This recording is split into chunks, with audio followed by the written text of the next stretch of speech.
buenas tardes a todos ustedes. Pedimos excusas por los problemas técnicos que hemos tenido, se nos salen de las manos, por eso nos ha tocado grabar la tertulia y subirla mañana a la red.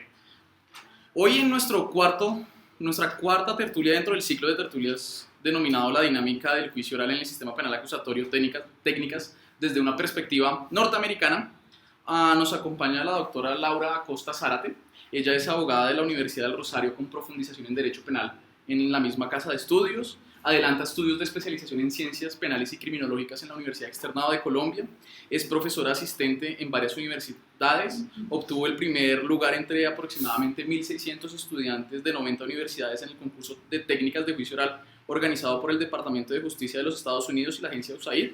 Realizó una visita académica en Washington con el Departamento de Justicia de los Estados Unidos para conocer las técnicas de los sistemas penales federal y estatal de los Estados Unidos. Allá compartió experiencias con fiscales, jueces, delegados de la DEA, defensores, etc. Y ha trabajado en dos de las firmas más importantes de derecho penal acá en Colombia. Ha sido abogada litigante, consultora y pues hoy hace parte del área jurídica de una entidad estatal. Le agradecemos a la doctora por estar acá con nosotros. Es de las personas más actualizadas en esas técnicas norteamericanas y pues hoy nos viene a hablar sobre los elementos materiales probatorios en el juicio oral, en especial la introducción de la evidencia física y la utilización de evidencia demostrativa. Gracias, buenas tardes a todos. Creo que la presentación pues ya quedó concluida, entonces la idea sería entonces empezar con la tertulia puntualmente. Me correspondió para esta sesión la tertulia sobre elementos materiales probatorios dentro del juicio oral, puntualmente lo que tiene que ver con evidencia física y evidencia demostrativa. Decidí por efectos prácticos de dividir la tertulia en dos, primero sobre la introducción de evidencia física y luego la utilización de la evidencia demostrativa. Entonces vamos a empezar. Tengo unas diapositivas. Vamos a empezar entonces con qué es la evidencia física y la introducción de esta evidencia física. Bien, cuando a ustedes como abogados les preguntan qué es la evidencia física, ¿qué es lo primero que hacen? Por lo general, nosotros como abogados lo primero que hacemos es remitirnos a la norma. Y en este sentido nos remitimos en primer lugar al Código Penal, al Código Procesal Penal puntualmente, el artículo 275 de nuestro Estatuto Procesal Penal. Y como ustedes pueden ver, y a simple vista podrían decir, esta es una diapositiva con un montón de letras, con un montón de cosas que realmente no dicen nada. Y en efecto lo es así. Cuando nos remitimos al Código Penal lo que encontramos es una lista no taxativa de elementos materiales probatorios y evidencia física. Ni siquiera, de la manera más respetuosa lo digo, el legislador se tomó la tarea de hacer la distinción entre qué es evidencia física y qué es un elemento material probatorio. Lo que encontramos es lo que conocemos y lo que incluso las películas nos han mostrado muchas veces: las huellas, la ropa, las armas, las grabaciones, las fotos, los videos. Eso es lo que entendemos nosotros como evidencia física y elemento material probatorio. Pero nunca nos sentamos a pensar realmente cuál es la diferencia. Y es aquí donde vamos a partir. Y tenemos entonces dos figuras muy distintas: el elemento material probatorio y la evidencia física. Empecemos entonces por el elemento material probatorio. Y en este sentido, analicemos puntualmente la expresión como tal, elemento material probatorio. ¿Qué es un elemento? Es aquel fundamento o esa parte esencial que tenemos de una cosa, un elemento que podemos ver e incluso confundir con cualquier cosa. Es todo lo que nos rodea. Material entonces viene siendo ese objeto que podemos percibir por nuestros sentidos. ¿Cuántos sentidos tiene el ser humano? Tenemos 7 sentidos. Correcto, doctor, 7 sentidos. El olfato, ¿se quedó en 5? Tenemos el olfato, el gusto, la vista, el oído, el tacto, y aquí vienen los nuevos. el senestésico y el kinestésico. Muy bien. El senestésico es el sentido de la sensibilidad profunda, que es aquel cuando ustedes se acercan a su abuelita o a su abuela y le dicen, la abuela le dice, mijo, me duele un riñón. Y usted le dice, ¿pero por qué sabe que es un riñón? Porque me duele aquí atrás. Su abuela está ubicando un dolor y se está ubicando espacialmente. Ese es el sentido senestésico. Y el sentido kinestésico es el del equilibrio, que lo tenemos todos los seres humanos. Por ahí dicen que tenemos un octavo sentido y es el sentido común. Es el menos común de los sentidos, por ahí dicen. Bueno. Pero además decimos que de elemento y material es probatorio. Es decir, este elemento que tenemos y que podemos percibir por nuestros sentidos tiene una capacidad demostrativa. ¿Qué quiere decir eso? Que el elemento per se nos puede demostrar algo, ¿no? Y por el otro lado tenemos a la evidencia. ¿Quién sabe entonces cuál es la diferencia de la evidencia? Si todo el tiempo el legislador, la jurisprudencia, la doctrina nos han dicho indistintamente que tal cosa es un elemento material probatorio y una evidencia física. Pues resulta que no. La evidencia, el término evidencia viene, es un término anglosajón que hace referencia a lo que llamamos evidence, es decir, lo evidente. Remitiéndonos a el profesor Giovanni Brichetti, autor del libro de evidencia física dentro del derecho procesal penal, el doctor Brichetti nos dice que es aquel elemento que muestra por sí mismo de manera inmediata y necesaria la relación que existe, bien sea entre el sujeto y el hecho o entre un elemento y el hecho. Con la evidencia no necesitamos un elemento adicional. La evidencia sencillamente nos demuestra lo que quiere demostrarnos y nos lleva a esa certeza. Mientras que el elemento material probatorio, si bien está dentro de la escena del delito, puede demostrarnos o puede que no nos demuestre inmediatamente una cosa. La diferencia entonces estará en la capacidad demostrativa del elemento. Y esa capacidad demostrativa nos lleva además a una conclusión muy importante, que la podemos sacar de las dos definiciones que acabamos de mencionar. Toda evidencia es un elemento material probatorio, pero no todo elemento material probatorio es una evidencia. ¿De acuerdo? Pero hasta ahí creo que no hemos profundizado lo suficiente en qué es la evidencia. Entonces tendríamos que decir que la evidencia es ese elemento de naturaleza física o de naturaleza material que nos permite relacionar al sujeto con un momento o al sujeto con un elemento. Si nos ponemos a pensar en la naturaleza misma del hombre, sabemos que el hombre cuando entra a algún espacio tiende a dejar cosas, tiende a mover las cosas, tiende a llevarse cosas. Y eso es lo que nos permite entrar a valorar dentro de una escena si hay elementos materiales probatorios o si hay evidencias físicas. Piensen ustedes, por ejemplo, en una huella. Cuando entramos y encontramos en la perilla una huella. ¿Cuál es la capacidad demostrativa de la huella si de manera necesaria la huella me lleva a concluir que la huella es de Pedro Pérez? Pero si la huella está sobrepuesta y necesita de un cotejo mucho mayor, ¿es una evidencia o es un elemento material probatorio? Un elemento material probatorio, porque en ese sentido no nos llevaría por ese camino de lo evidente a la certeza que necesitamos o que en este caso necesita el juez. Pero además la evidencia tiene una función adicional y es que le permite no solo al investigador, sino al juez representarse una imagen mental de cómo ocurrieron los hechos. Y esto es lo que le va a permitir dar un curso correcto al proceso. Y Cuando ustedes piensan en elementos materiales probatorios o en evidencia física, ¿qué se imaginan? Las huellas, lo que ya habíamos mencionado, las huellas, la ropa, las armas. Pero hay ciertos elementos que hacen parte de la escena del delito que no son tan imaginables como a veces se nos ocurre.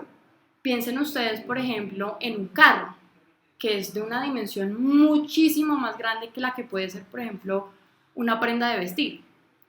O piensen, por ejemplo, ustedes en los animales.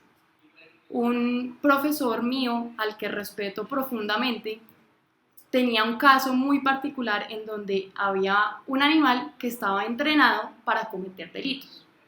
¿Qué hago yo con este animal? ¿O qué hago yo con este carro? Lo parqueo en el parqueadero de Palo Quemado rezándole a la Virgen porque me toque una sala de audiencias que dé al parqueadero para que el juez pueda verla, ¿o qué hago?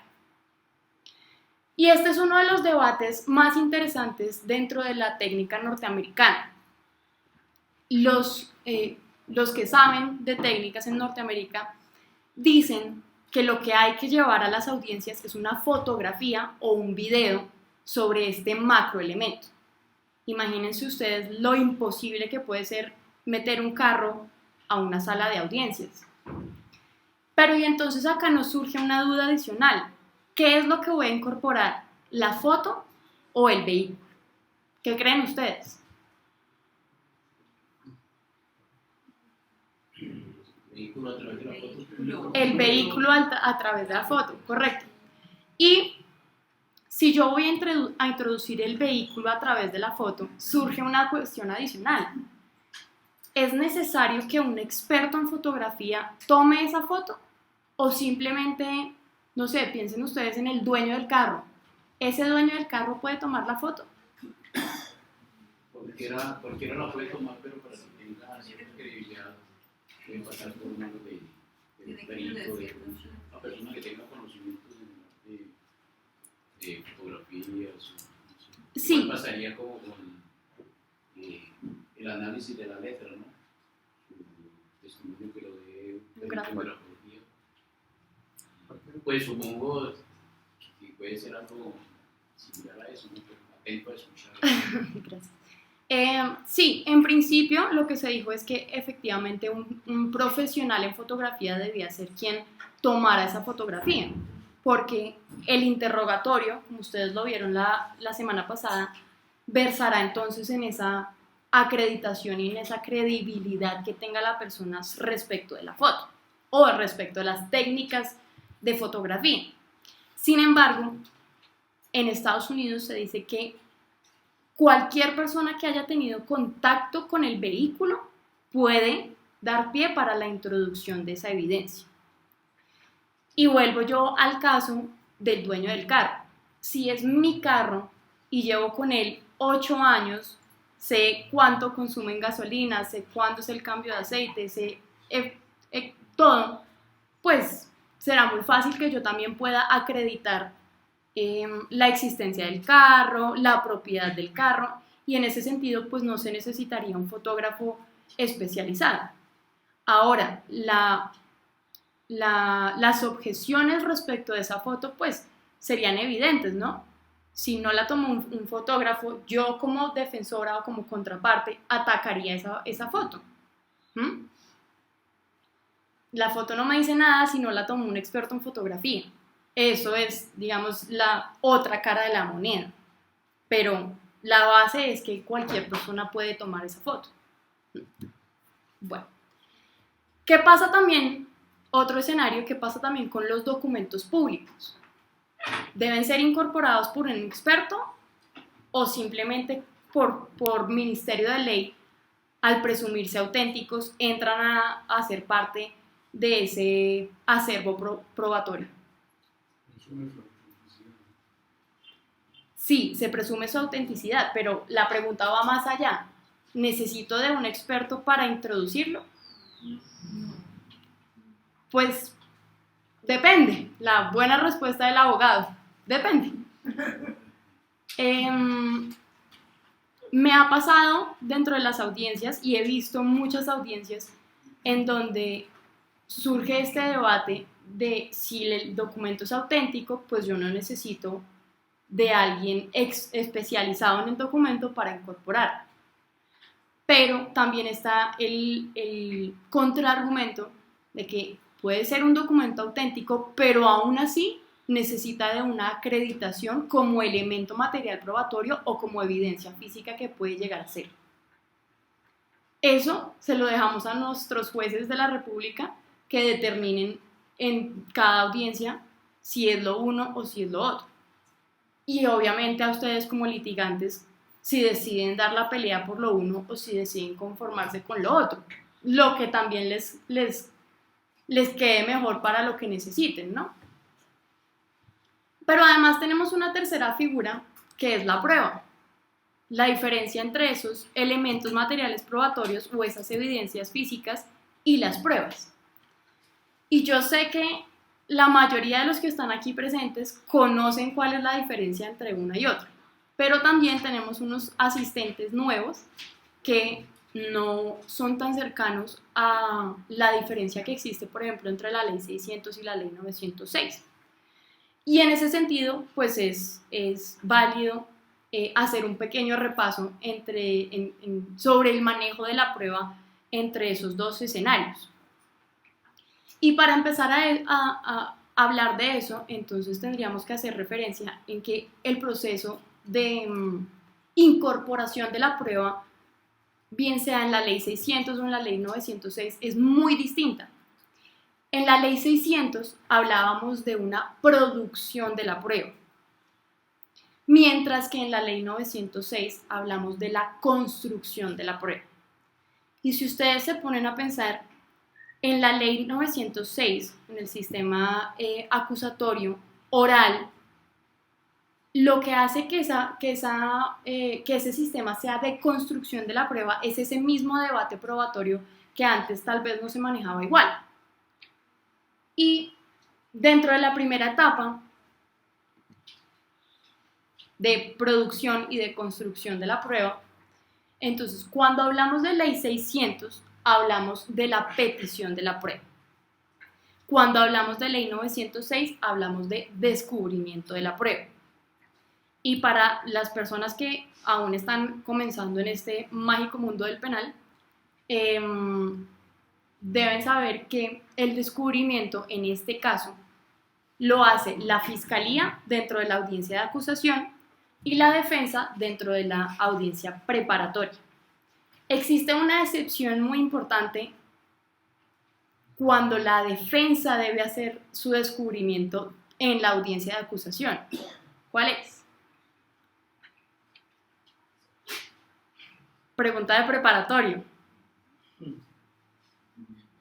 Cuando la defensa alega la inimputabilidad, debe descubrir sus pruebas dentro de la audiencia de acusación.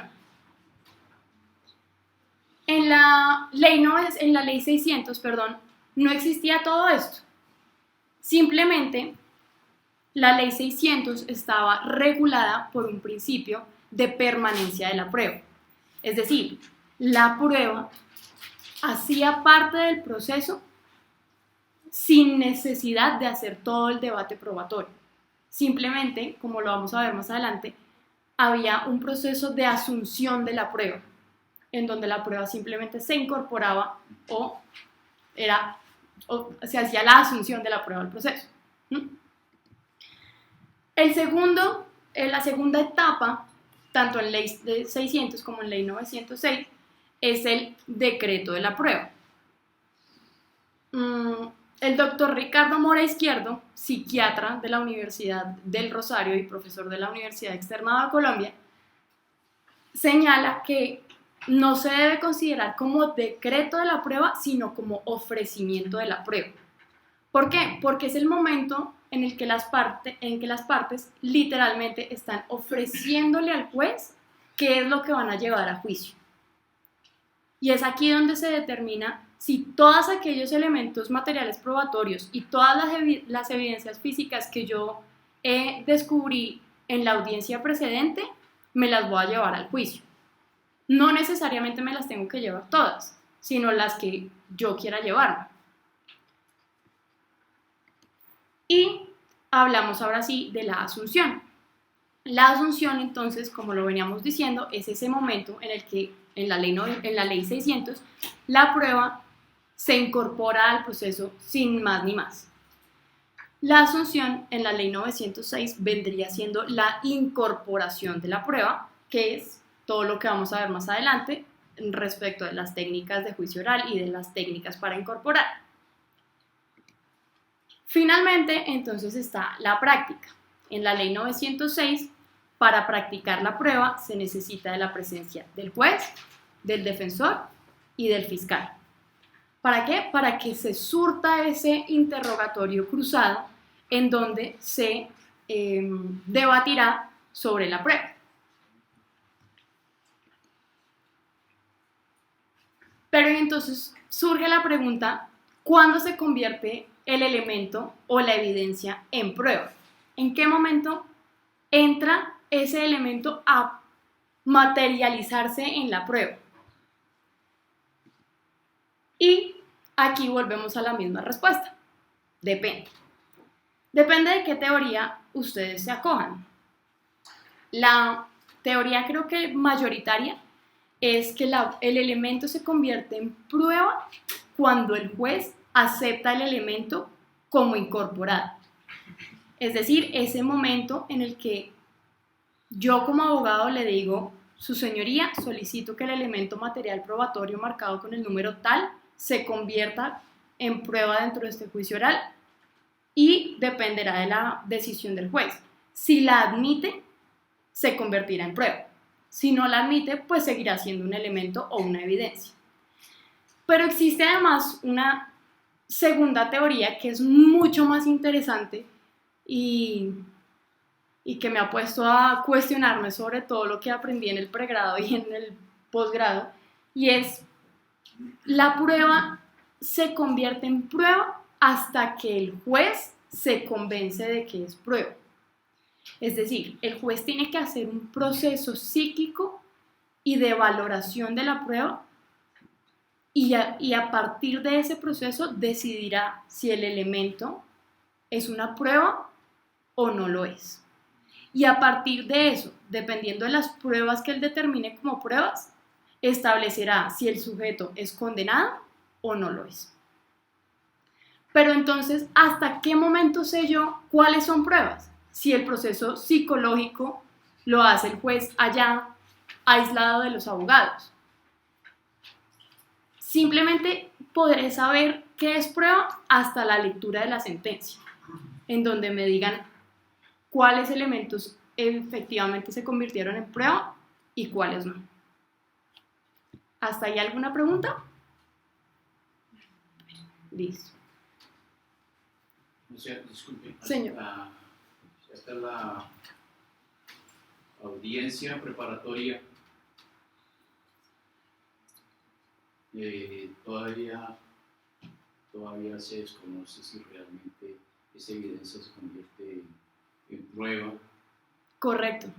Incluso durante el desarrollo del juicio, usted no sabe si ese elemento se convertirá en prueba o no, hablando de la segunda teoría. Si hablamos de la primera teoría, dentro de esa audiencia de juicio oral, será el juez el que determine si la incorpora o no la incorpora. Si la incorpora, será prueba y en ese momento usted sabrá que es prueba. Tendrá que decir, téngase la evidencia Exacto, el juez dirá algo así como se acepta el elemento material probatorio marcado como 2 como prueba dentro de este juicio. Y ahí sabrá usted con qué pruebas cuenta y con cuáles no. Ahí era el juicio. Entonces la otra todavía es más difícil porque voy con incertidumbre hasta el juicio para saber si realmente lo que presenté y correcto. Sí, señor. Pero creo yo que ahí está lo interesante de la teoría, porque si usted se pone a analizarla puntualmente, tiene mucha lógica. Y es, el juez, para mí, necesita de un momento para poder hacer ese proceso psicológico y de valoración de la prueba.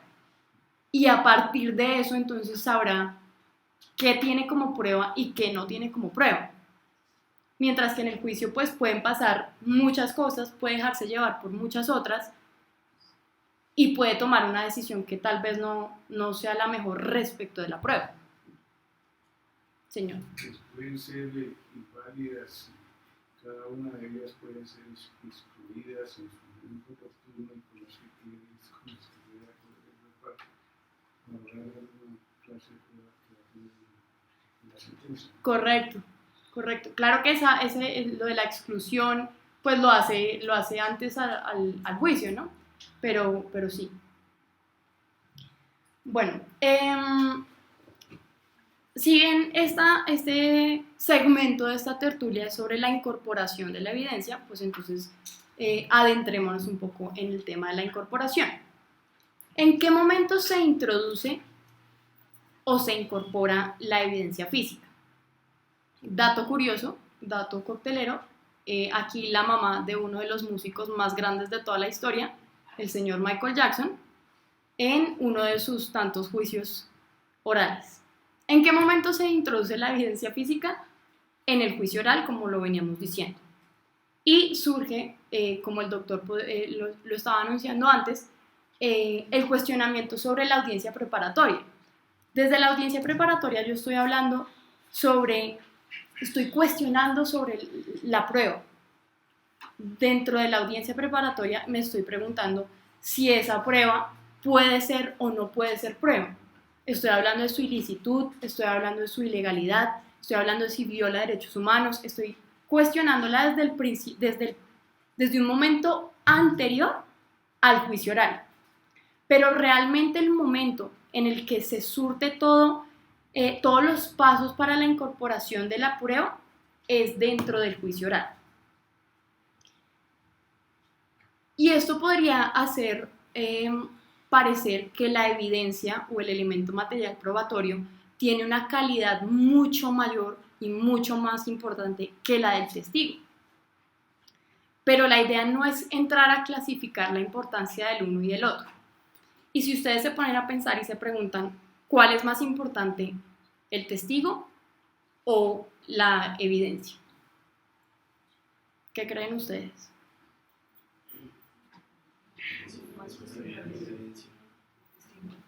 ¿El testigo por qué?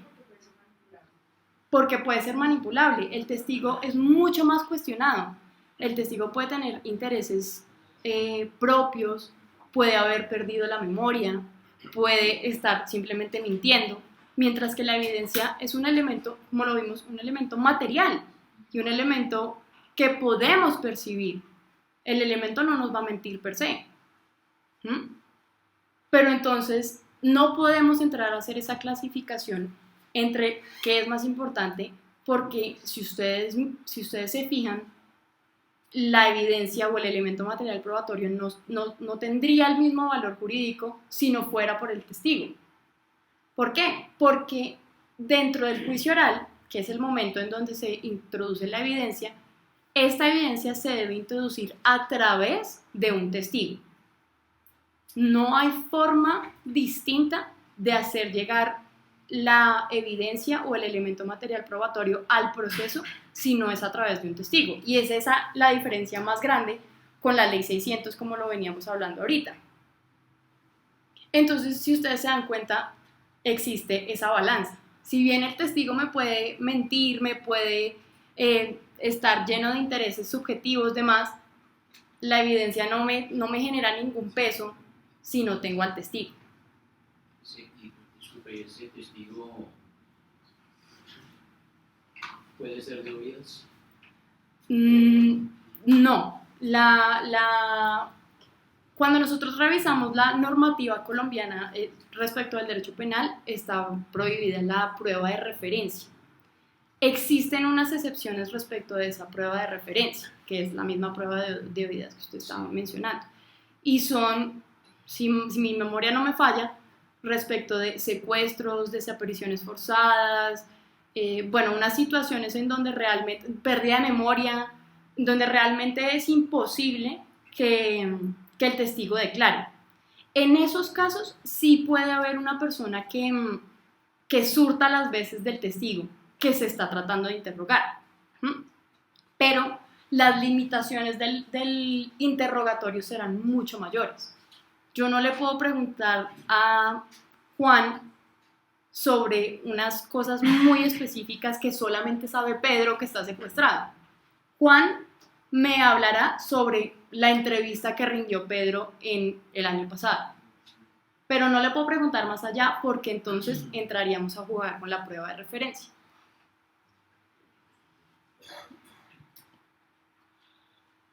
¿La evidencia física debe ser descubierta? Y seguramente ustedes estarán preguntándose, pues claro que sí, ¿por qué esta pregunta? Y van a ver que esto tiene un sentido mucho mayor y mucho más interesante cuando veamos la evidencia demostrativa. Por ahora, vale la pena mencionar que sí, la evidencia física en efecto debe ser descubierta y como lo mencionábamos antes, debe ser descubierta por parte de la Fiscalía durante la audiencia de acusación y por parte de la defensa durante la audiencia preparatoria, salvo la excepción que ya vimos. ¿Cómo se introduce? Ahora sí entramos a los pasos de la técnica norteamericana puntualmente. Otro dato curioso, esta imagen es del juicio con más tinte de la historia y es el juicio de L'Oréal.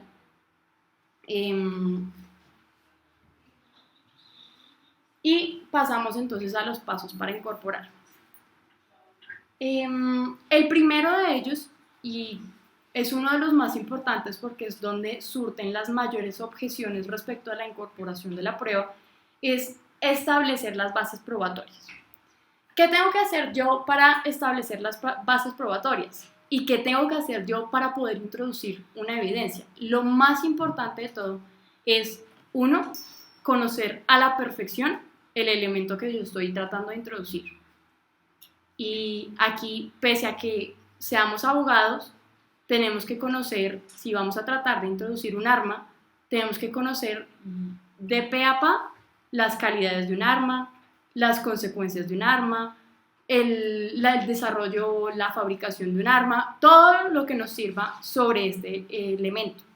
Y dos, tenemos que conocer a la perfección las calidades del testigo. ¿Por qué? Porque si yo conozco a mi testigo, podré saber cómo introducir ese elemento material probatorio o esa evidencia física.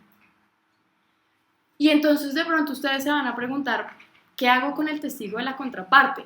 Si no es mi testigo y yo no tengo la forma de conocer el testigo de la contraparte.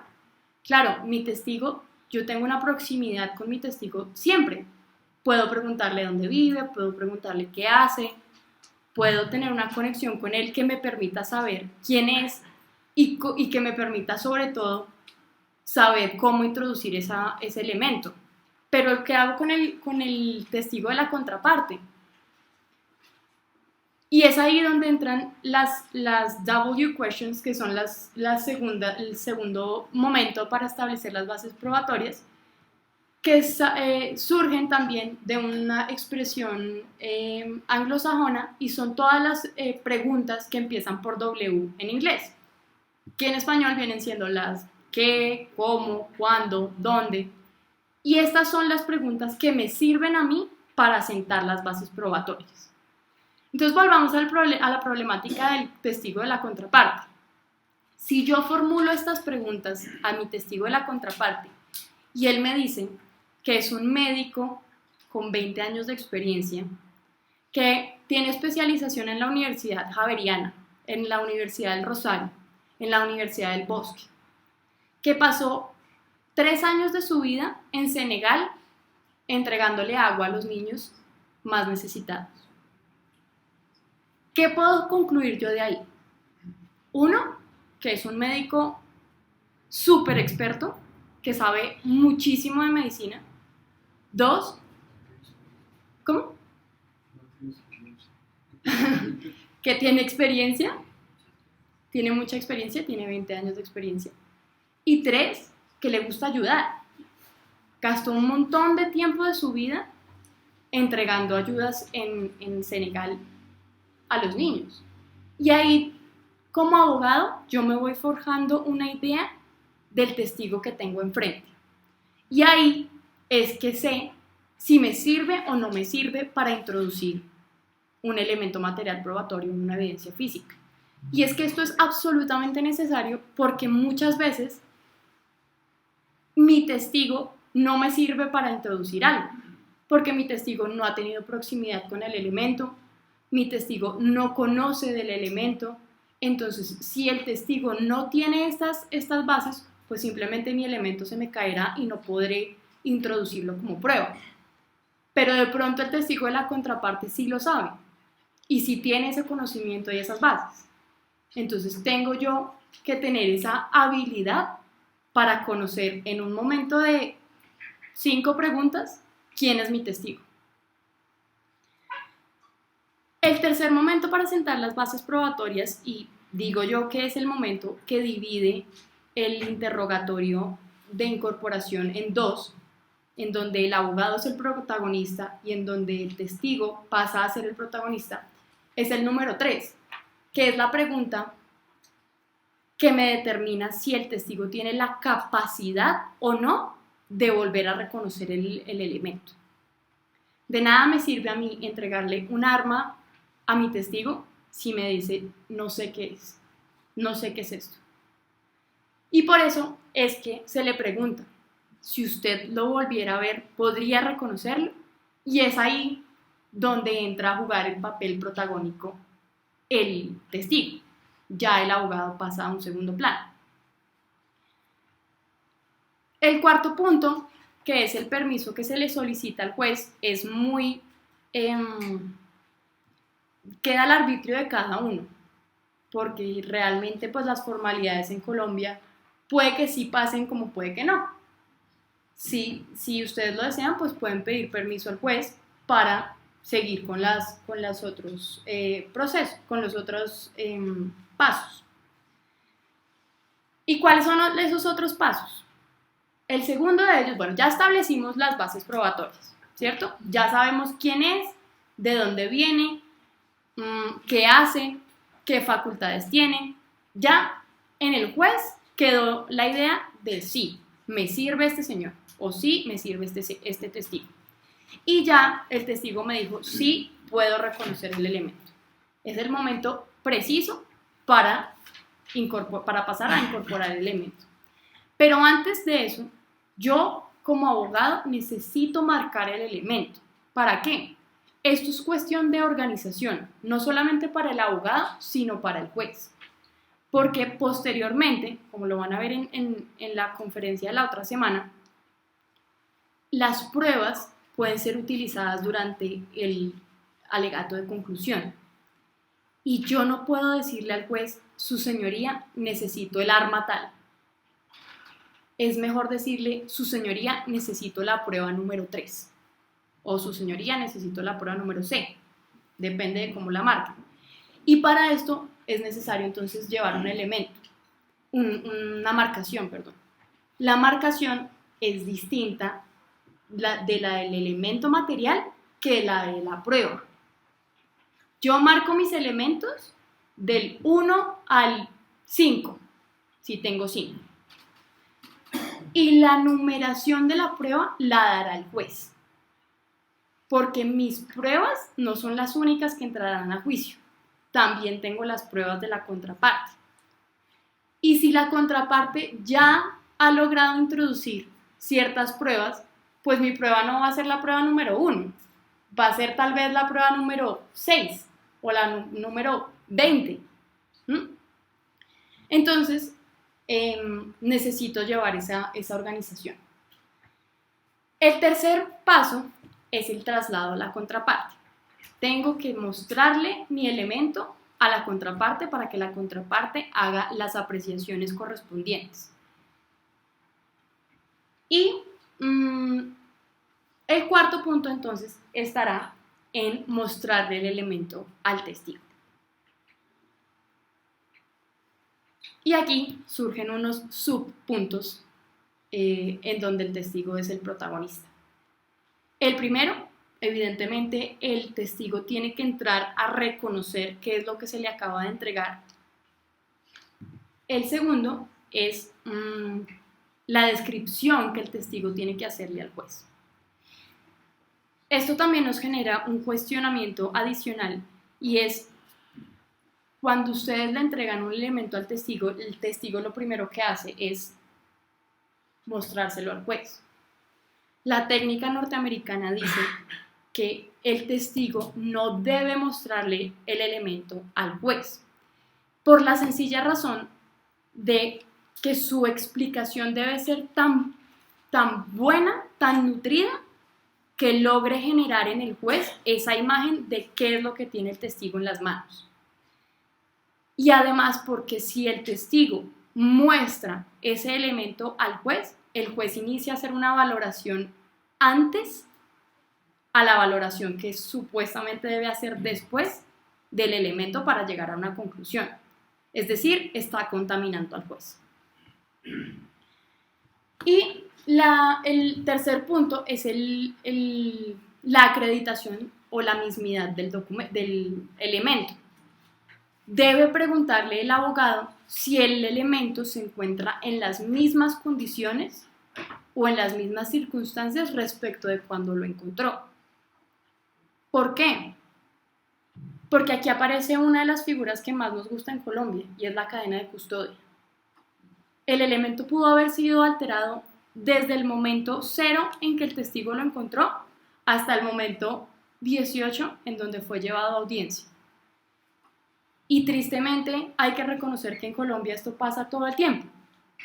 La cadena de custodia se rompe tan fácil que el elemento puede ser fácilmente alterado. Entonces, ¿quién es el que nos determina si el elemento está intacto? El testigo. El testigo nos dirá si realmente es el mismo que se encontró o si por el contrario ha sido alterado durante el proceso. Y finalmente se solicitará entonces la incorporación del elemento. ¿Cómo se solicita esa incorporación? No existe una regla fija sobre esa solicitud. Simplemente se le dirá al juez: su señoría, solicito que el elemento marcado tal, ya con mi marcación, sea incorporado como la prueba tal, ya llevo el orden, dentro de este juicio oral. Ya en el juez quedará decirme si sí o si no. Si me dice que sí, ok, anotaré el número o pondré un chulito o lo que sea y podré pasar a utilizar esa prueba dentro de mi alegato de conclusión.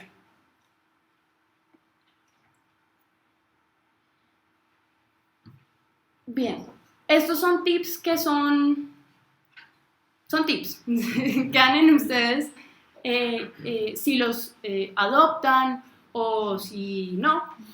En lo personal creo que sirven muchísimo.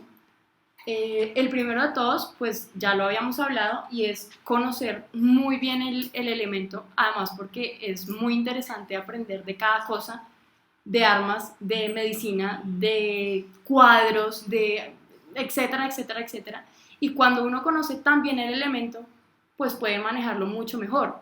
Y hay veces que incluso la contraparte no tiene ni idea de qué está hablando uno o no tiene el mismo conocimiento sobre el elemento, y ahí es donde uno entra a jugar, como a meter los goles, ¿no? Por no decirlo de otra forma. El segundo también ya lo habíamos dicho, conocer el testigo a la perfección. Ya hicimos la salvedad del testigo de la contraparte. El tercero, el orden que hablábamos sobre la marcación. Aquí yo me tomé la libertad de poner esta tabla. Es una tabla que manejo dentro de las audiencias y está relacionada con cada testigo por colores, no sé si la alcanzan a ver bien, respecto de los informes, las entrevistas, los elementos puntualmente y las estipulaciones también, para saber cuál es mi elemento y cuál es mi prueba. Y así en el alegato de conclusión no me voy a embolatar. Simplemente saco mi tabla y digo, ok, esta es tal, su señoría, necesito las pruebas de la 1 a la 4. Y sé también cuáles el juez no me dejó pasar. El cuarto tip es guarde siempre el decoro, también es pues muy opcional, pero pues ya también quedan ustedes si lo adoptan o no. Para terminar este primer tema, hemos traído a una persona muy capacitada en el tema que hará una demostración respecto de la incorporación de los elementos. El señor Ángelo Schiavinato, sí, por favor, me hace el favor de venir acá. Y la idea es hacer un ejercicio con algunos de ustedes, teniendo en cuenta que ya repasamos los pasos, igual los vamos a volver a poner. Entonces, ¿quién quiere hacer el intento? El intento de incorporar un elemento con el señor Ángelo Schiavinato.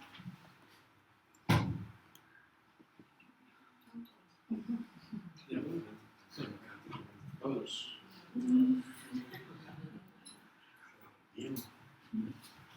Doctor, haga los honores. No, el doctor no quiere.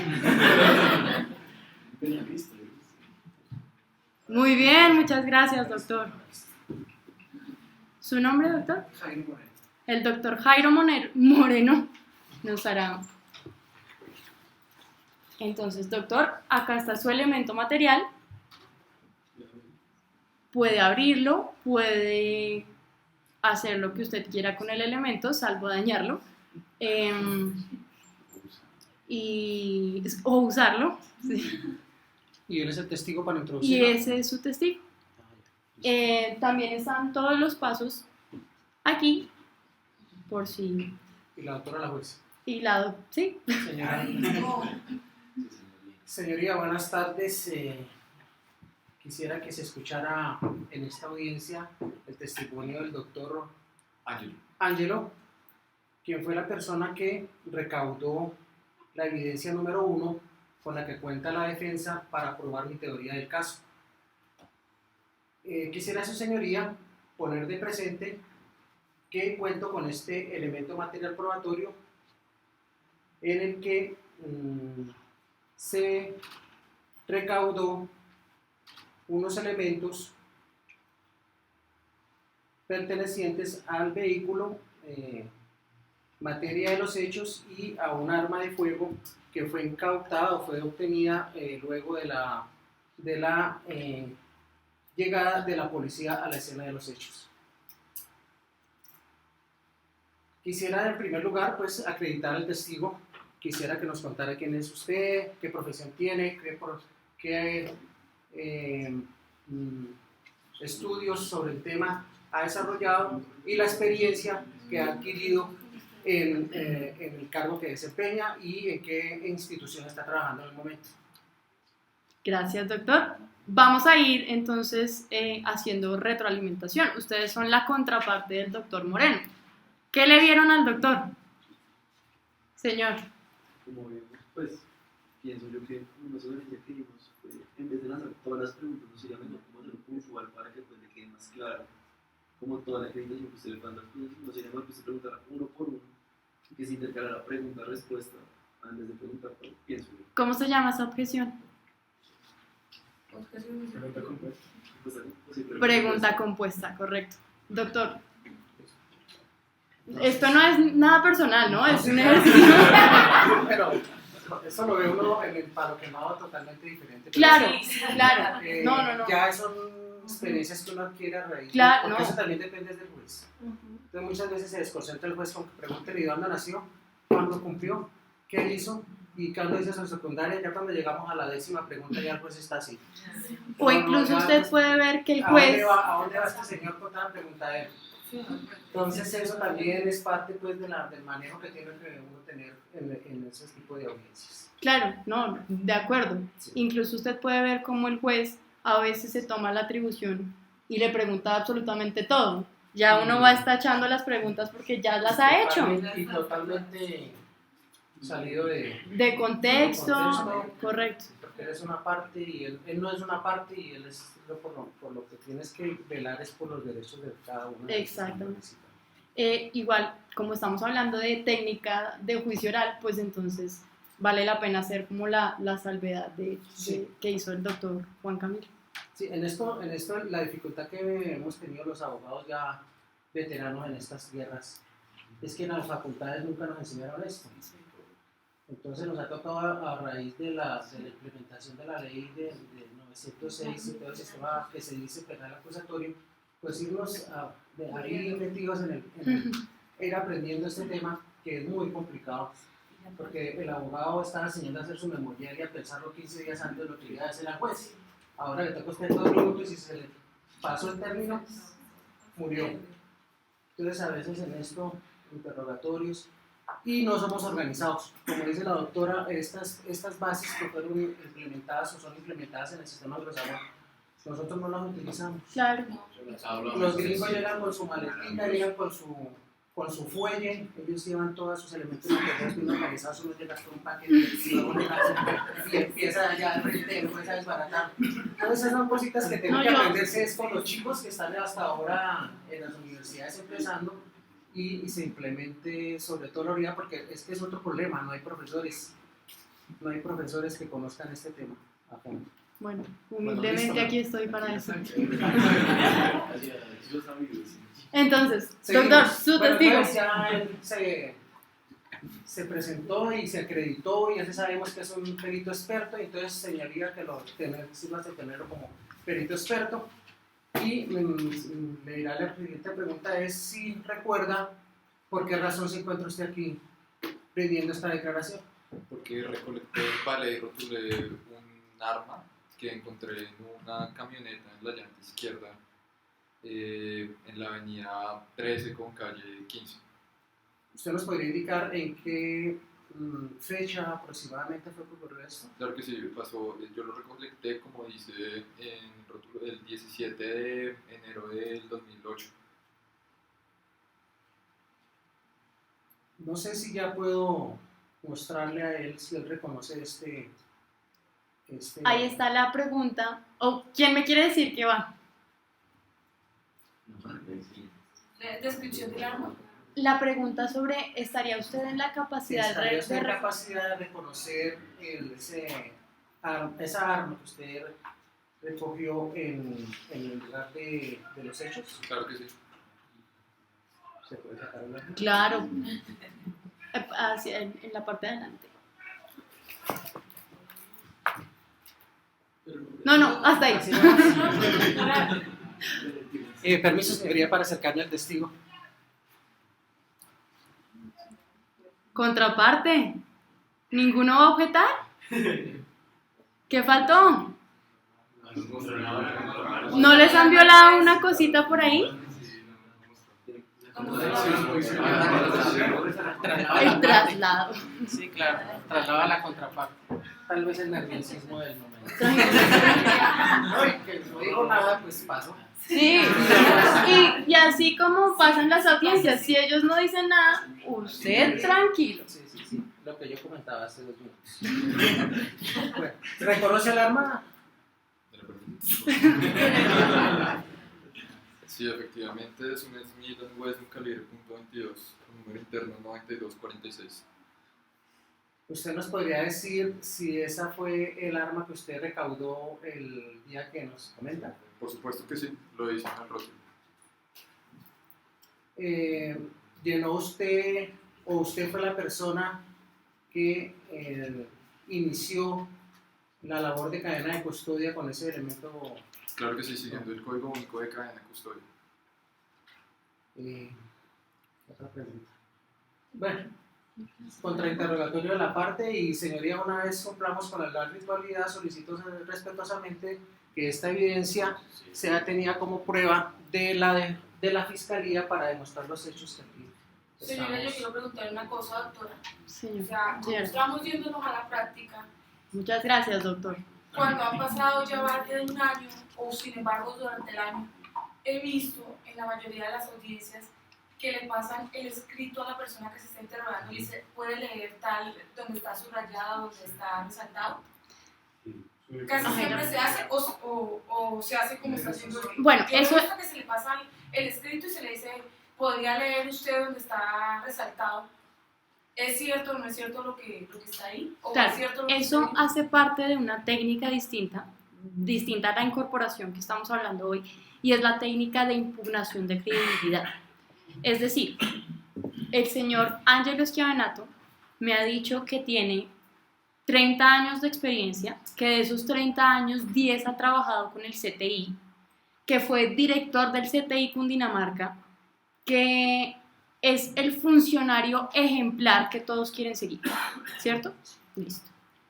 Pero resulta que yo tengo un documento de la Procuraduría que me dice que el señor Angelo Schiavanato fue sancionado por manipular evidencia. Entonces, ¿qué es lo que yo hago? Lo que dice usted, doctora. Fulano, usted dice que lleva tantos años en la fiscalía, ¿verdad? Que fue director del CTI Cundinamarca, Así es.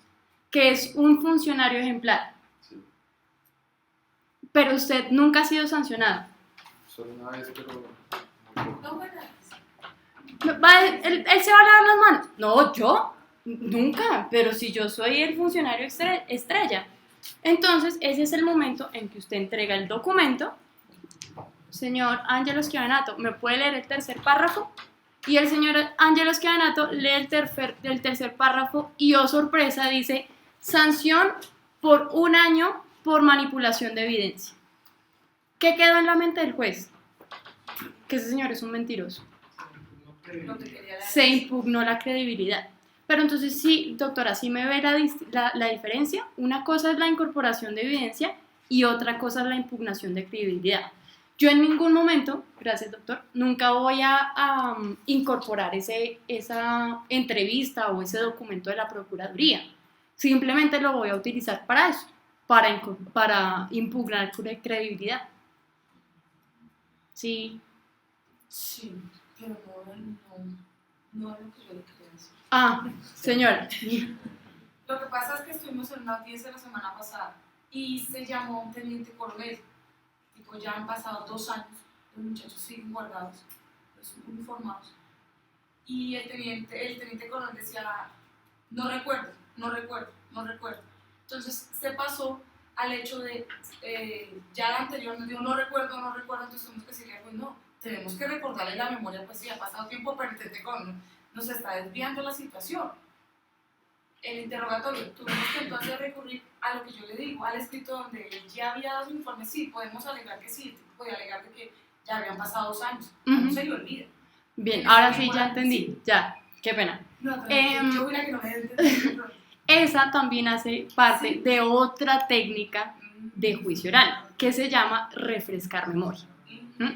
Y es ese caso en donde no me acuerdo, y puede que sí no se acuerde, o puede, por el otro lado, que sea un testigo mañoso que diga, no me acuerdo. Y es el momento en donde usted utiliza lo que tiene, sea la entrevista, sea el documento que usted tenga. Y entonces, ok, no se acuerda, pero usted fue, no sé, interrogado por el señor Pepito Pérez en la fiscalía tal. Sí, de eso sí me acuerdo. Y a ese señor, usted sostuvo una conversación con ese señor. Sí, por un rato. Ok, entonces le da traslado al documento. Y ahí está, sí, yo dije que tal, que había guardado a los muchachos, que no sé qué, nada, y refrescó memoria. Entonces después que usted le quita el documento, le dice, ¿ahora sí se acuerda? Sí, pues ya me acuerdo. Bueno, entonces, ¿qué fue lo que pasó con el comandante tal y con el teniente tal? No, pues qué tal, y ahí ya empieza el desarrollo nuevamente, porque ahí ya sí se ha acordado de lo que pasó. Pero, perdón doctor, ese documento no lo va a incorporar tampoco. Ese documento solamente le sirve para eso, para refrescarle la memoria. Señor. Yo lo único que quisiera adicionar ahí, doctora, es que la diferenciación en la técnica norteamericana con respecto a refrescar memoria y a la impugnación de credibilidad es que la impugnación no pone a leer el testigo. Está en contra de la técnica si lo que hicieron con el teniente coronel fue ponerlo a leer, porque la idea de refrescar memoria es que le entreguemos el documento, que él lo lea y después, ya después de reflexión, diga sí me acuerdo, pregunte, pero que no ponerlo a leer, porque eso ya va en contra, bueno, si es testigo de uno, va en contra de lo que vaya a creer el juez, porque va a decir, este tipo no se acuerda de nada. Y no solo va en contra de lo que crea el juez, sino que además usted está violando las garantías fundamentales de ese señor, porque usted lo está poniendo a leer lo que usted considera necesario. Distinto es que usted le pase el documento y el testigo le diga, sí, ya me acordé. Pero si usted le dice, lea lo que subrayó, pues tal vez usted está simplemente poniéndolo a leer lo que le conviene. Pero a renglón seguido puede que diga, no, todo lo que yo dije antes fue mentira. Y ahí todo cambia. Entonces, simplemente se lo pasa, refresca memoria y ahí sí, pregunta sobre ese documento que usted ya conoce y ya puede formular las preguntas que considere pertinentes. Gracias. Señor. Doctora, una pregunta. ¿Qué pasa si en la instructiva, o perdón, en el juicio oral, el testigo manifiesta que efectivamente que ha visto que la persona ha cometido el delito, etc. Y posterior a eso, de repente se hace otra audiencia y cambia de versión? ¿Y cuál es el criterio que el juez va a tomar? Ok. Es más o menos lo que le decía yo a la doctora con la primera apreciación que hice respecto de la impugnación de credibilidad. Porque pese a que cambie todo su parecer después, pues las audiencias, gracias a Dios, quedan grabadas, quedan actas de absolutamente todo. Y con eso, con base en eso, es que usted puede impugnar credibilidad. Entonces, si en la audiencia número 2 el testigo le está diciendo no, él no hizo absolutamente nada, él estaba en misa ese día, y usted le dice, sí, pero usted en la audiencia número 1 dijo que ta. ¿Sí o no? Ah, sí, yo ya dije eso. Entonces ahí, ¿qué quedó en la mente del juez? Que el señor está diciendo mentiras, que el señor está cambiando sus versiones y que a ese señor no hay que creerle absolutamente nada porque es un testigo mentiroso. Pero eso hace parte de la otra técnica que estamos hablando, de la impugnación de credibilidad. Señor. Una cosita, en caso de que se trate de un servidor de policía judicial que ha elaborado su propio informe, ¿puede leer ese informe? El mismo fue quien lo elaboró, un servidor de policía judicial. Ustedes elaboran, no sé, 100 informes, 200 informes en un año.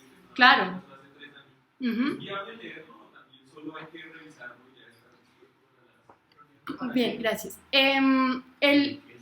A ver, ahí hay que decir dos cosas. La primera es que, en efecto, la ley permite que el testigo perito tenga en sus manos el informe. Precisamente por lo que usted dice, ¿cuántos informes no hace un perito al año?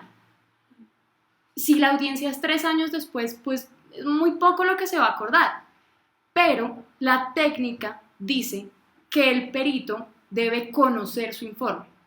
Porque si bien lo realizó 3 años atrás, el perito tuvo una citación en donde le dijeron en 2 semanas usted tiene audiencia. Es decir, que tuvo el tiempo necesario para verificar esa información. Y es muy mal visto ante el juez que el perito esté todo el tiempo. Espéreme un segundo. ¿Qué credibilidad tiene ese perito?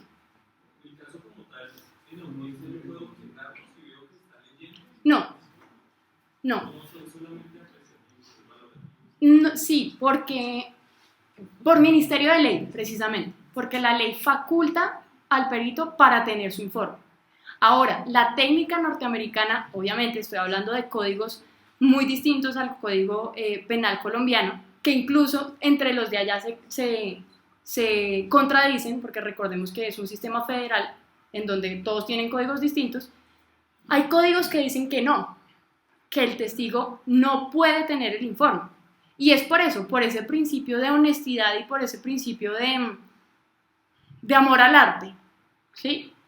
El testigo tuvo el tiempo y tuvo la voluntad de hacer ese informe y por tanto no podría tener ese informe en las manos. En Colombia sí se puede.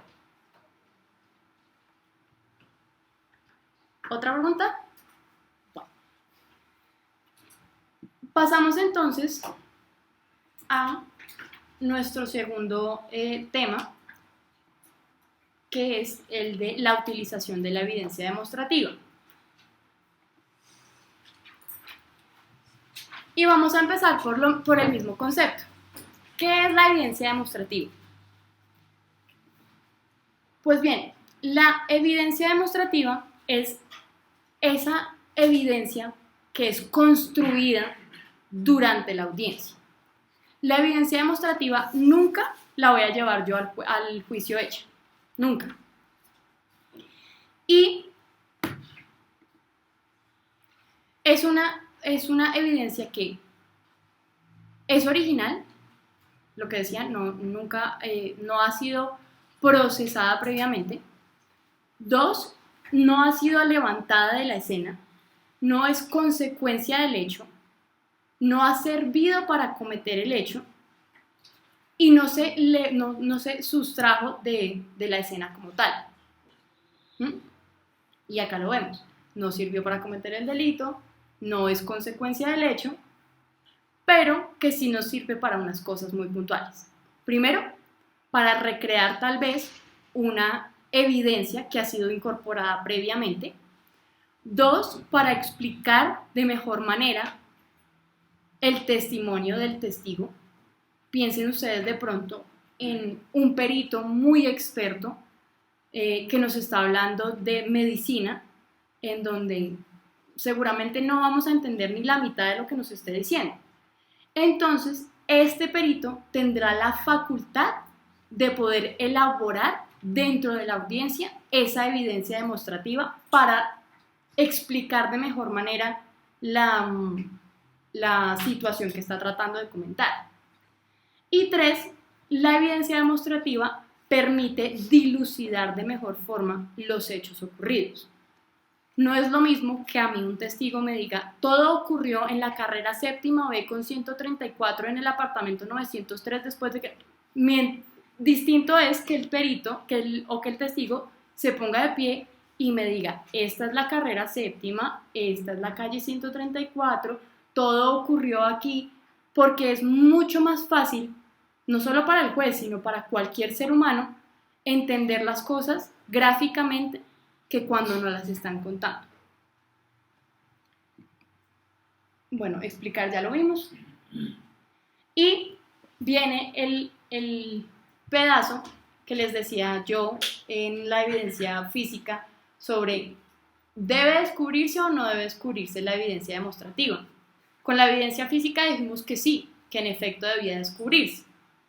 ¿Qué creen ustedes? ¿La evidencia demostrativa debe descubrirse o no se debe descubrir?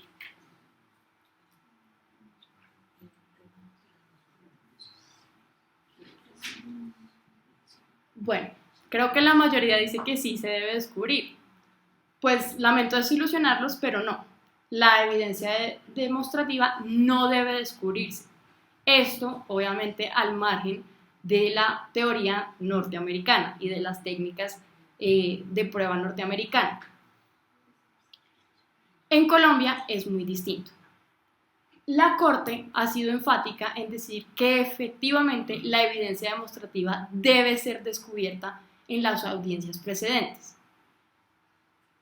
La técnica norteamericana dice que no. Y si ustedes se remiten al origen y al concepto mismo de evidencia demostrativa, entenderán por qué. Si es una evidencia que no es original, sino que se elabora dentro de la audiencia, incluso temporalmente, es imposible que yo la descubra antes. Si yo la estoy recreando, si la estoy haciendo dentro de la audiencia, ¿cómo la voy a descubrir antes si no existe?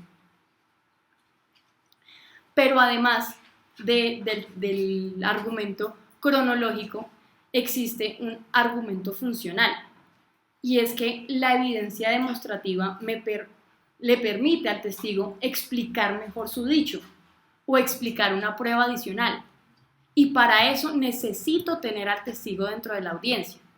Por lo tanto, no puedo descubrir una evidencia demostrativa sin el dicho del testigo, y ese dicho va a ocurrir hasta el juicio oral. Entonces, si ustedes se dan cuenta, materialmente y temporalmente es imposible que la evidencia demostrativa sea descubierta. Obviamente quedan en su arbitrio a qué teoría se acogen. Personalmente y humildemente creo que la teoría norteamericana es mucho más diciente y mucho más enfática, y pues yo me quedo con esa personalmente. ¿Quién elabora la evidencia demostrativa? Todo este tiempo hemos estado hablando de las calidades del perito, como lo decía el doctor atrás. Y en el ejemplo que citábamos, si es una persona especializada, pues será esta persona especializada quien haga la representación o la demostración dentro de la audiencia. Pero también se le permite a los testigos hacer evidencias demostrativas. No necesariamente deben cumplir con esa calidad de peritos o con esa experticia adicional. Simplemente necesitan haber tenido algún contacto con lo que están tratando de representar. Si están tratando de representar un mapa, pues evidentemente tienen que haber pasado al menos por el lugar o deben haber vivido en el lugar. Para mí es muy difícil explicar la plaza principal de Estocolmo, porque pues no vivo en Estocolmo, pero seguramente una persona que viva ahí, pues sí podrá dar fe de cómo está configurada la plaza.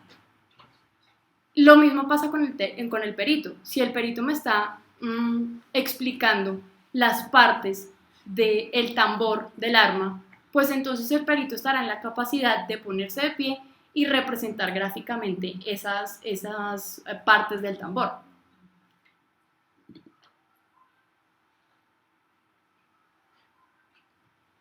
Y viene la parte práctica de nuestra tertulia, y es cómo se utiliza esa evidencia demostrativa.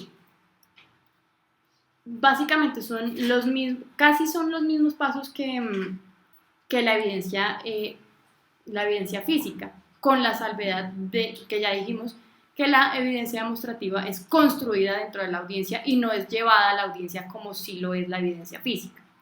Entonces, lo primero es identificar del testimonio cuál es esa parte confusa o que puede generar confusión en la mente del juez. ¿Para qué? Para poner al testigo a representar esa parte confusa y que así deje de ser confusa y el juez la pueda digerir más fácilmente. O también, y esto se subraya en la técnica, y es esa parte que yo quiero que además impacte, no solamente que quede en la mente del juez como tantos datos que quedan dentro de una audiencia, sino que realmente diga, oh, me acuerdo de esto. Me acuerdo porque ese testigo se paró y me hizo el dibujo. Entonces yo tengo que tener claro, tengo que conocer perfectamente a mi testigo y tengo que conocer qué es lo que me va a decir. O si en el transcurso de la audiencia veo que hay un momento que tengo que resaltar o hay un momento que no está claro, entonces tengo que utilizar la evidencia demostrativa. Lo segundo es básicamente la misma técnica de la evidencia física. ¿Usted estaría en la capacidad de explicarlo? ¿Recuerdan la pregunta anterior? ¿Usted estaría en la capacidad de reconocerlo? Es lo mismo, es acreditar su capacidad de ponerse de pie y poder hacer una representación gráfica. ¿Cuál es el cuestionamiento que surge aquí? ¿Debe ser un grafólogo? ¿Debe ser un arquitecto? ¿Debe ser un diseñador el que se ponga de pie para elaborar algo? Y tal vez como contraparte sería lo primero que alegaríamos, porque si la persona está tratando de representar algo, pero no tiene ni idea de dibujar, pues la evidencia demostrativa no me servirá de mucho, ¿cierto? Pero, todo tiene un pero en este punto hay que decir que si la persona tuvo ese contacto, pues no se le puede negar la oportunidad de pararse y dibujar. El dibujo o la representación gráfica puede ser confusa más que su mismo dicho, pero dentro de la elaboración puede que al juez le quede mucho más claro. y uno como abogado debe intentarlo, si ve que la cosa no es tan clara como cree y como necesita. Es más o menos, el tercer punto es más o menos lo que veníamos hablando de acreditar si es experto o no. No necesariamente tiene que serlo, no necesariamente tiene que ser un diseñador. Y tenemos entonces que solicitar permiso para que el testigo haga su representación. Este permiso es un poco más importante que el anterior porque en este caso los testigos sí tienen que ponerse de pie en muchas de las ocasiones. Y como nuestras salas de palo quemado son así, quietas, pues entonces el testigo tendrá que hacer algo, no solo para explicar con el micrófono, sino también para estar dibujando. Y si no pide permiso, pues el juez, eso puede llamar la atención del juez y puede desconcertarlo en cierta medida. Entonces hay que pedirle permiso al juez. Posterior a eso, hay que dejar que el testigo elabore el gráfico que quiera elaborar o la representación que quiera hacer. Señor. Uno puede decirle, por ejemplo, a un médico, lleve el modelo de corazón, usted lo saca como lo muestra y dice, mire, que la va dentro por aquí. O decirle, haga una filmina y muéstrala. A ver, de poder puede, de poder llevar puede, pero cuando yo llevo esas cosas ya hechas, entonces estamos hablando de una evidencia física, no de una evidencia demostrativa. Pero sí, el médico está en la capacidad de coger los muñequitos, la maqueta, sí, gracias, y efectivamente decir, el orificio de entrada fue desde la fosa ilíaca derecha hasta el ventrículo no sé qué. Y eso, ese juego con la maqueta se considerará como evidencia demostrativa. Ahorita vamos a ver uno de los ejemplos de mayor connotación en la historia, que es el caso de O.J. Simpson, con los guantes. Los guantes obviamente no fueron elaborados durante la audiencia, los guantes fueron llevados a la audiencia. Pero la demostración que se hizo con el señor Simpson constituye una evidencia demostrativa. Bueno, en el transcurso en el que el testigo está haciendo su declaración, bien sea con la maqueta o bien sea con un tablero, con lo que sea, el abogado está en la capacidad de formular preguntas adicionales. Esto con el ánimo de dirigir al testigo hacia la claridad que busca. Entonces, podrá preguntarle, podrá interrumpirle ese gráfico y decirle qué estaba pasando ahí, o qué quedaba ahí, o para dónde se fue usted después. Y eso le dará mucho más claridad, no solo al gráfico, sino a la mente del juez, que es finalmente lo que nos importa. ¿Qué hacemos con la evidencia demostrativa? Si finalmente fue recreada dentro de la audiencia, ¿la incorporamos o la dejamos por ahí? Pues la respuesta ya está ahí. La incorporamos. Esta formulación sí es netamente producto de la técnica norteamericana. En ningún lado dentro de la jurisprudencia o dentro de la doctrina o dentro de la normatividad colombiana se dice qué se debe hacer con la evidencia demostrativa. Los norteamericanos dicen que sí, porque finalmente es algo que el juez tiene en la cabeza. Y cuando el juez va a entrar a valorar las pruebas, necesita de estas representaciones para entrar a valorar el testimonio del testigo. Y entonces tenemos, doctor, el caso que le venía diciendo.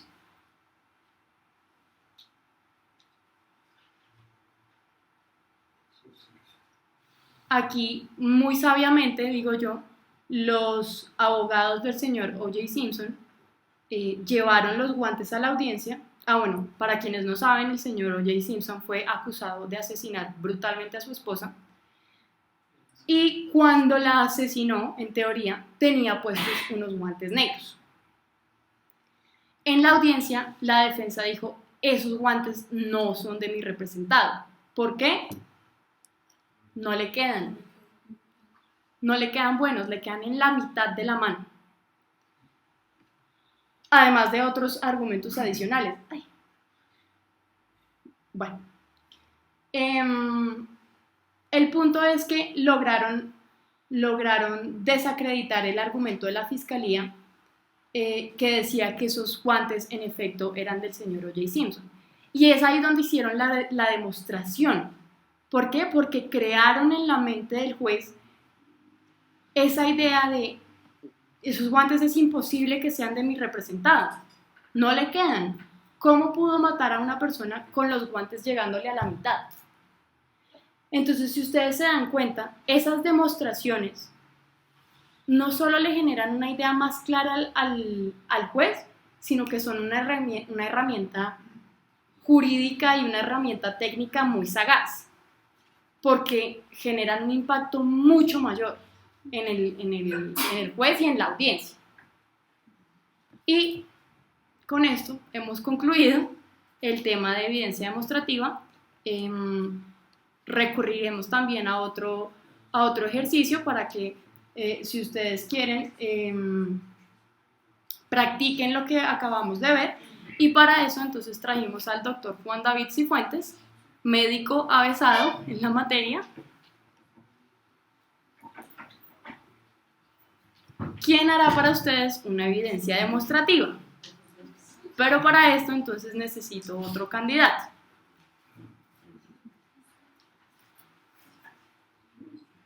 Doctor Juan Camilo, usted me dijo que no le tenía miedo a nada.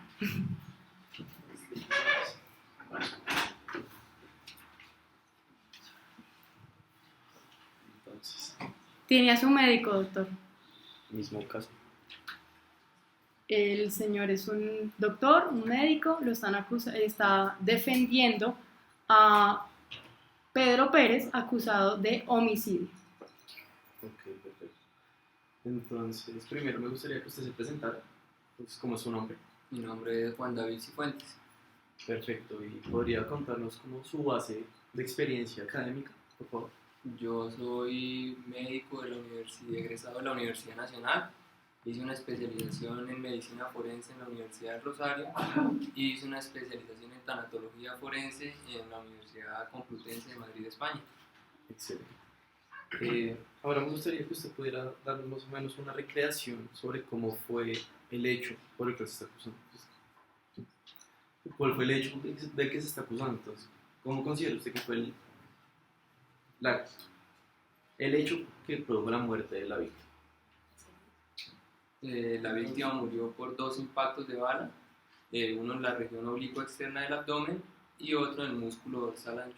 ¿Podría aclararnos cuáles son esas partes del cuerpo, por favor? Claro que sí, la región oblicua externa es la cara externa del abdomen, esta parte, y el músculo dorsal ancho es esta parte. Excelente. ¿Y alguna parte dentro de la... ¿Me podría repetir el nombre de la primera parte que mencionó, por favor? La cara externa del abdomen. ¿La cara externa del abdomen se encuentra algún órgano vital o alguna parte que hubiera podido producir esa muerte? Sí, se encuentra el pulmón, los pulmones. ¿Qué pasó aquí? Que el abogado se dejó llevar por lo extraño de los términos. Cuando a mí me hablan de la región oblicua externa, no tengo ni idea de qué me están hablando como abogado. O cuando me hablan de la fosa ilíaca, tampoco tengo ni idea de qué me están hablando. Pero al doctor se le olvidó un paso muy importante: utilizar la evidencia demostrativa. Pero cuando él se toca no está diciendo exactamente, cuando le está mostrando. Claro, pero ¿qué es lo que está? Si yo como juez estoy así, no tengo ni idea de qué está haciendo. Si la fosa ilíaca queda aquí,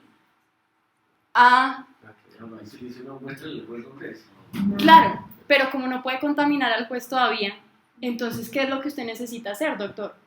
Su señoría, solicito permiso para que, no porque usted todavía no está introduciendo nada. Solicito permiso para que el doctor Cifuentes se ponga de pie o haga la representación tal o utilice esta maqueta. ¿Por qué? Porque eso le va a generar un impacto mucho más grande al juez. Les pregunto, ¿qué es más impactante? Que el doctor Cifuentes, que es un médico de 20 años y ya escucharon su experiencia, se pare y nos haga una representación, o que se toque aquí y diga, esta es la fosa ilíaca, y que ahí queda el pulmón además.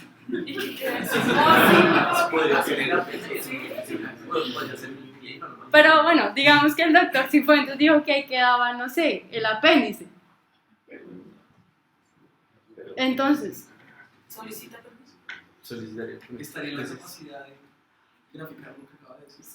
Sí. Entonces, ¿podría por favor mostrarle al juez y a los asistentes, a la audiencia, más o menos cuál es la zona ilíaca, la parte frontal del cuerpo? Claro que sí. Entonces, por favor, podría levantarse y mostrarnos, ya sea gráficamente Señora, o... solicito permiso para que... correcto. Acuérdese, doctor, que usted no es el director de la audiencia. Y un juez de esos de hace 30 años lo sientan. Sí, le pego. Porque los jueces regañan y regañan duro. Entonces, doctor, levántese.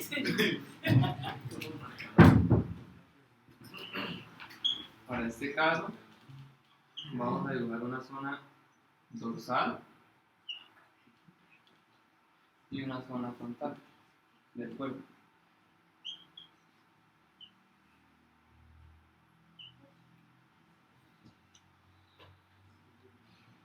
¿Podría continuar? Entonces, primero mencionó que el impacto fue en la zona frontal del abdomen. Sí, en la cara externa del abdomen.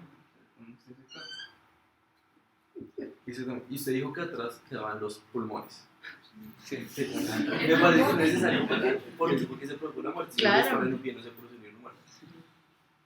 Y acá fue el otro impacto, en músculo dorsal ancho, en la cortada. Ahora. Necesitar al profesional que lo haga en terminología, que puedan todos entender, porque él está hablando médicamente. Claro, no solo en Yo terminología. no entendió. Nada, absolutamente. Todavía yo no entiendo qué es la zona frontal. ¿Qué? ¿Ancha? Músculo dorsal ancho. Músculo dorsal ancho, no tengo ni idea qué es. Entonces, ¿qué es lo que tengo que hacer? El paso número 6. Tengo que explotar al testigo. Es el testigo que me va a decir a mí cómo fue que murió mi representante, mi víctima o lo que sea. O sea, es donde me estoy jugando yo mi papel como abogado y mis honorarios, entre otras cosas. No, los honorarios tiene pago. Sí, bueno, de pronto. Pero es el momento en donde al juez le tiene que quedar claro qué es el músculo dorsal ancho. Y yo hasta ahí veo unos muñequitos. Entonces, ¿podría por favor definirnos más claramente qué es el músculo dorsal ancho? El músculo dorsal ancho queda en esta zona del cuerpo donde está protegiéndose parte como el pulmón del cuerpo humano. Perfecto. Y... ¿Sabemos entonces cuál es el músculo dorsal ancho? Ya supimos cuál es. Ya no lo pintó en la zona, zona dorsal y además se paró y nos dijo, es este, y es el que cubre los pulmones. Y el juez es un profesional, el juez entiende lo que el médico le está diciendo. Tampoco se lo está tratando de explicar a un niño de 4 años. Ahí es suficiente para que el juez entienda. Tampoco tiene que hacer pues una maqueta de lo más elaborado para que el juez entienda. Ya está dentro de la técnica del abogado explotar eso. Pero, doctor, ¿y entonces cuál fue el orificio de entrada? ¿Cuál fue el orificio de salida? ¿Dónde quedó el tatuaje? ¿Dónde quedó el ahumamiento? ¿Qué es el uno? ¿Qué es el otro? ¿Qué órganos dañó? ¿Cuál fue la trayectoria? Todas estas preguntas pueden surgir a partir de un solo dibujo. Porque el doctor está en la capacidad de decir, este fue el orificio de entrada, lo dibuja. Este fue el orificio de salida, hay una trayectoria de tal. Y así es mucho más fácil. Distinto es si uno empieza, es que hubo un orificio de entrada, un orificio de salida, un ahumamiento, un tatuaje, la trayectoria fue de 7 grados desde la fosa ilíaca. Nada, uno no entiende absolutamente nada. ¿Su testigo puede despacharlo, doctor? Sí, muchas gracias. Le solicita permiso para que se tenga en cuenta. Claro, supongamos que es un dibujo experto, pues digamos que dice un poquito más de lo que dice este. Yo necesito como abogado que el juez utilice ese dibujo después, porque finalmente yo lo que le estoy tratando de mostrar al juez no es un dibujo. Yo al juez le estoy diciendo, a mi señor lo mataron, y lo mataron así, así y así, y usted se puede dar cuenta en esto. Entonces, es imperativo que yo introduzca esto, porque el juez lo va a valorar después. Imagínese la gravedad, doctor, de que yo no introduzca esto. No le sirvió de nada, usted acabó de perder 20 minutos en nada, porque el juez dirá, sí, a mí me explicaron algo del tatuaje, cómo era lo de la trayectoria y lo del plano dorsal y el plano transversal, y quedó ahí. Si el juez es además un experto en medicina legal, pues entenderá, pero hay jueces que no tienen esa disciplina. Entonces usted necesita incorporar eso. Gracias, doctor.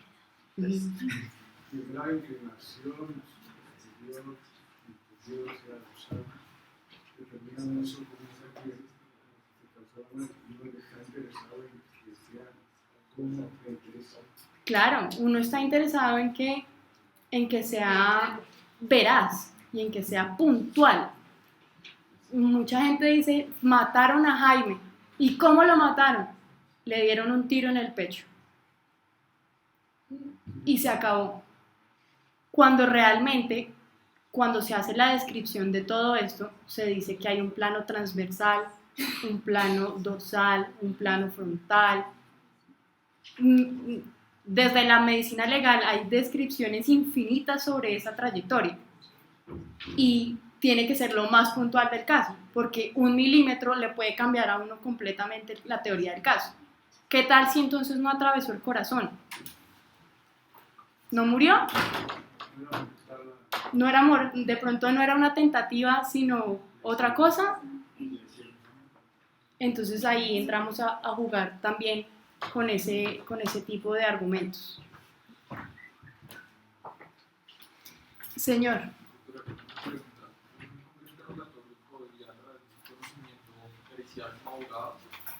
De balística, ¿llegará a controvertir o me lo guardo para los alegatos de constitución? Puede hacer ambas cosas. Si usted realmente está seguro de lo que va a controvertir, hágalo. Si usted no tiene ni idea qué significa el plano dorsal, no lo haga, porque la persona que tiene ahí sentada probablemente sí lo sepa.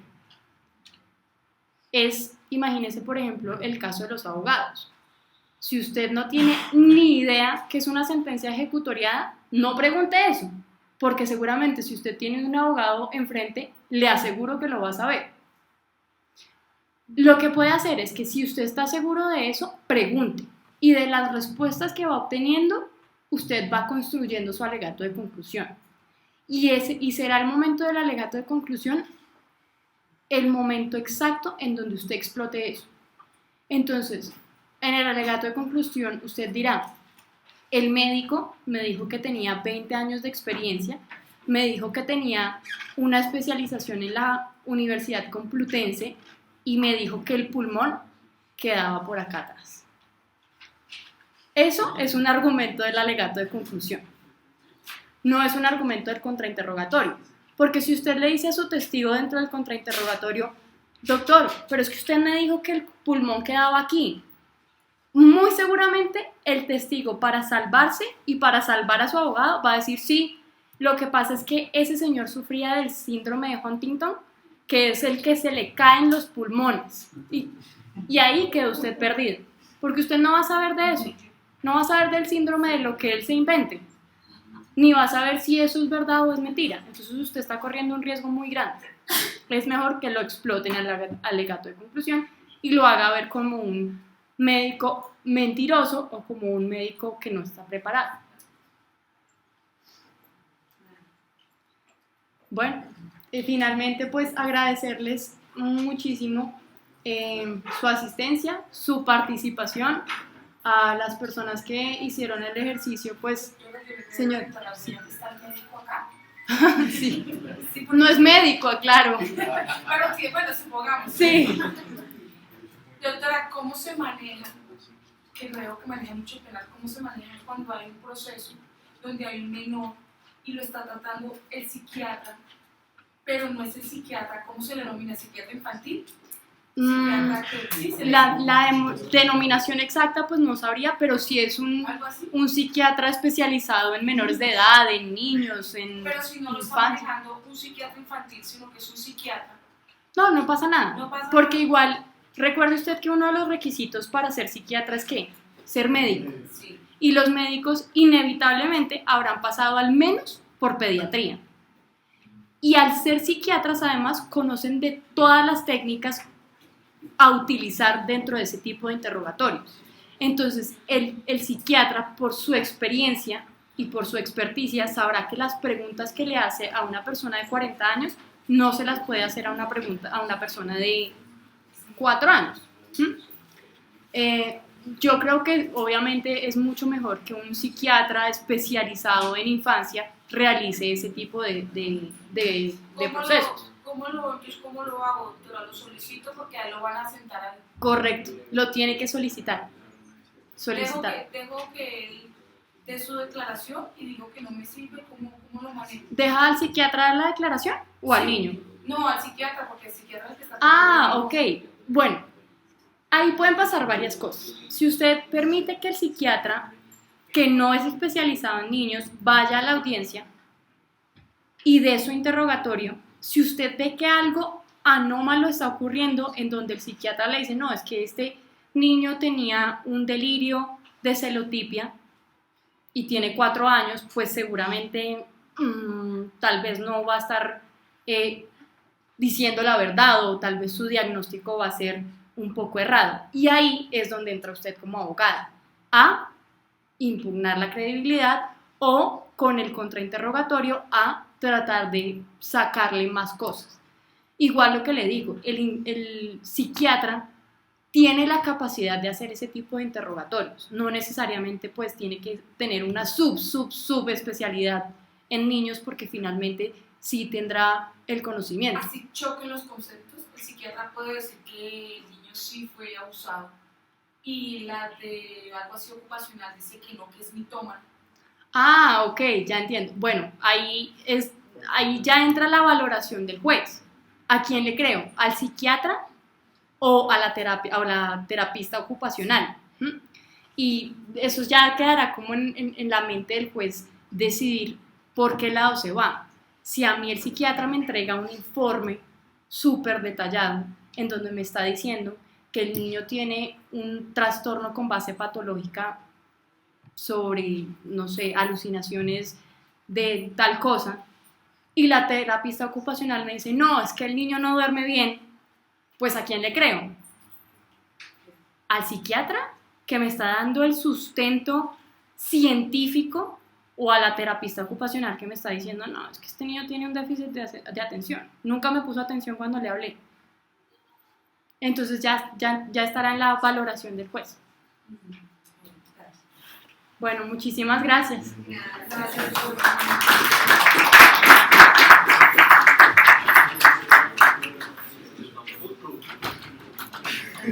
Hasta luego, que esté muy bien.